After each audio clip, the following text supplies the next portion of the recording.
Hello guys, I'm David from Yorkshire Young Symphonia, and today I'm in London and joined by the incredible Ray Chen, who I'm very glad to have here, as he's literally flown in from LA and rehearsed and come straight to this interview. So the first question is, how jet lagged are you? Well, I try not to think about jet lag because as soon as I start thinking about jet lag, it's like, it's all over. I know that there's a 9-hour difference, but other than that, I don't want to get too into it because then otherwise I'll just start freaking out like, oh my gosh, it's 3 a.m., how am I still playing? And then I start to have this out of body experience, and then, it all goes downhill from there. So just kind of, okay, yeah, there's a lot of hours. Great. So how did you come to play the violin, and what age did you start at? And what was your journey to where you are now? Well, I started when I was around 4 years old. So before, when I was 4, I grew up in Australia and in Brisbane. And when I was just starting, I had a toy guitar that I liked to, kind of strum along with. And then suddenly one day, I guess I decided to put the guitar underneath my chin, and together with a chopstick, because we had plenty of those lying around in the house, I pretended to play this new instrument. And my parents thought it was very adorable and cute, so they got me a violin for my 4th birthday. So that's how I started. I started with Suzuki method, Suzuki education, and then I guess it started as a hobby and what became slowly into a passion, I suppose, and then into a profession. Well, I'm still working on the profession part, but I think you're doing pretty well. We'll get there one day. Definitely. Suzuki seems to be such a huge part of many people's lives. Do the lessons that you learned there still continue with you today?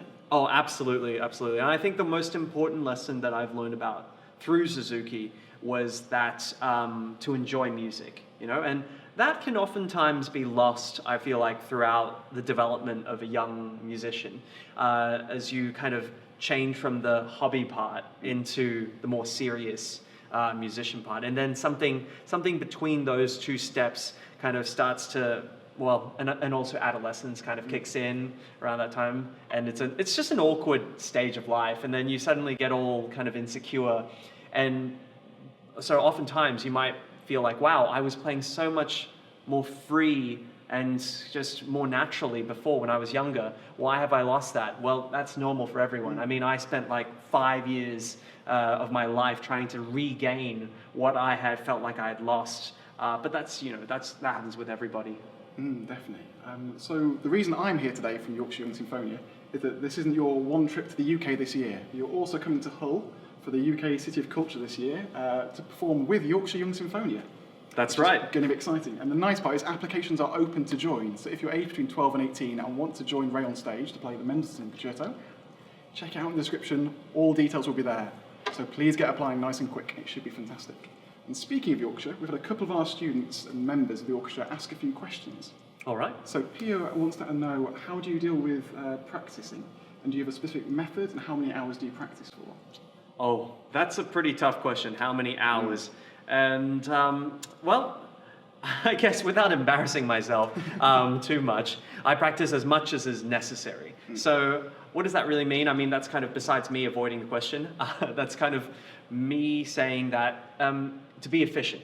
That's, I think, the most important thing, to have smart practicing. It's not so much how many hours. Of course, it's important not to only play for 20 minutes a day and then call it quits.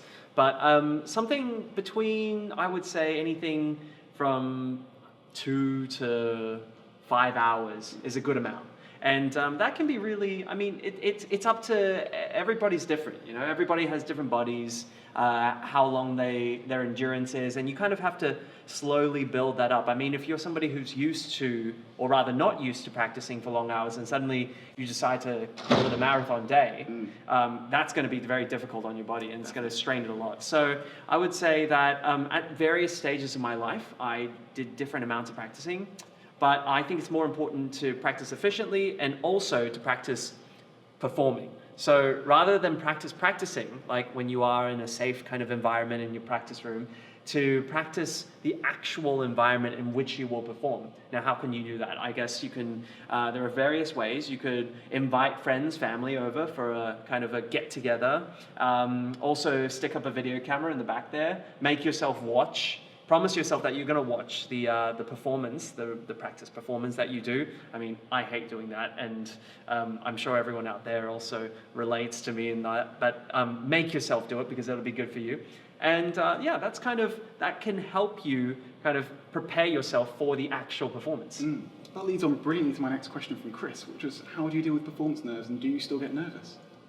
I absolutely still get nervous. I think that's never going to change. However, I mean, think about, I try to, convert that nervousness into a positive energy. So it's an energy, but energy can be positive or negative, have a negative effect if you let it.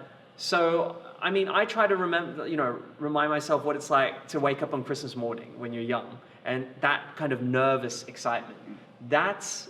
Can be closely related to the nervousness of a prior pre-concert kind of nerves. So I try to, as much as I can, convert that energy into that positive kind of, oh yes, I'm ready to rock it on stage, and that's something that I try to keep in mind, and it works, So and having a ritual, I think, is also very important. So I do my kind of pre-concert ritual. Before I'm walking on stage, I do the fly check, because that would be very very important. That would be very embarrassing if you had your fly hanging open. I don't know what ladies that the equivalent is. Maybe that's the strap check or something like that for the bras.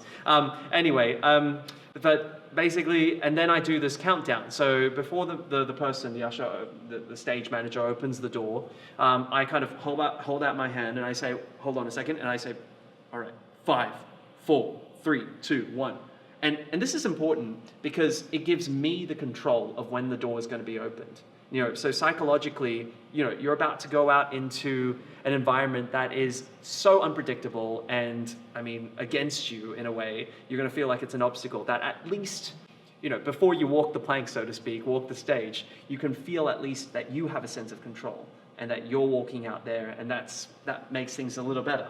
And then, so I go 5, 4, 3, 2, 1, countdown, and then at 1, I go, yes, thank you. And then he opens the door, and I'm like, I whip out the double pistols, because that's just for fun, and it never ceases to kind of make people smile and laugh. And then I kind of smile and laugh, and that's when I walk out with a big smile on my face. And, it kind of reminds me not to take things too seriously.